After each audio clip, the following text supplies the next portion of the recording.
রাধে রাধে বন্ধুরা, ভগবানের কৃপায় তোমরা সবাই ভালো আছো। আজকের আমি তোমাদের বলবো নিরামিষ চিলি সোয়াবিন।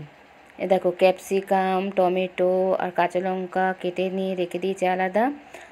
আর আলাদা মিক্সারে নিয়েছি আমি ক্যাপসিকামের মধ্যে থাকা যে শক্ত অংশটা থাকে না, সেইটা নিয়েছি। আদা নিয়েছি, টমেটো নিয়েছি, কাঁচা লঙ্কা নিয়েছি, আর সাদা তিল নিয়েছি, মগজ নিয়েছি। আর একটা বাটিতে আমি নিচ্ছি 3 রকমের সস, সোয়া, চিলি আর টমেটো। তার মধ্যে দিচ্ছি স্বাদ মতন এটা চাট মশলা, মানে এটার মধ্যে আছে জিরের গুঁড়ো আছে, লঙ্কার গুঁড়ো আছে, সামান্য হলুদ গুঁড়ো আছে, কাশ্মীরি লঙ্কার গুঁড়ো দিয়েছিলাম, আর 1 চামচ চিনি দিয়েছিলাম, আর পরিমাণ মতো নুন দিয়ে ভালো করে একটা ব্যাটার তৈরি করে নিয়েছিলাম। এই যে এইটা। তারপরে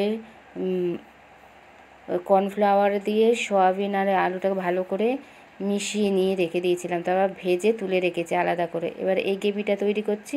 এটার মধ্যে টমেটো সব সস ফস দিয়ে গ্রেভিটা ভালো করে তৈরি করে এর মধ্যে আমি সয়াবিনটা দিয়ে দিয়েছি, দিয়ে আর তার মধ্যে সাদা তিল ছড়িয়ে দেব। ছেলেকে একটু টেস্ট করতে দিয়েছিলাম, ছেলে শুধু বলল, মা খুব সুন্দর হয়েছে। আজ এই পর্যন্ত। তোমাদের কেমন লাগে তোমরা আমাকে জানিও। রাধে রাধে।